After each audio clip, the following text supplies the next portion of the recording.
काश सूरज की भी कोई बीवी होती तो इसकी सारी गर्मी उतार देती। ये किसने कह दिया कि पति पत्नियों का दुख नहीं समझते? समझते, बहुत अच्छे से समझते हैं। सिर्फ पत्नी दूसरे की होनी चाहिए। मौसम के साथ मेरे घर वाले भी बदल गए।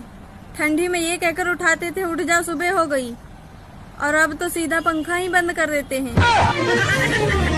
जब किस्मत पैसे बांट रही थी ना, तब मुकेश अंबानी ना मेरा कटोरा लेके भाग गया था। मेरा कटोरा। कौन कहता है कि पहले प्यार को भुलाया नहीं जा सकता? बस दूसरा वाला मस्त होना चाहिए। मन करता है बस तुम्हें देखता ही रहूं, कोई काम धंधा ना करूं। बाबू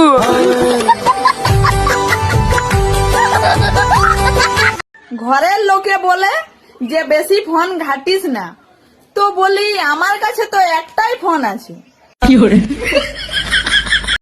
কেউ শখ করে নিজেকে একলা করে নেয় না। কিছু মানুষের বিশ্বাস এমন ভাবে ভাঙা হয়, তারা মানুষকে আর বিশ্বাস করে মিশতে পারে না। কেউ দুম করে পাথরে পরিণত। কিছু আত্মীয়কে ব্লক করে দিয়েছি, কারণ তারা ভিডিও দেখে ইনস্টাগ্রামে আর কমেন্ট করে বাড়িতে এসে।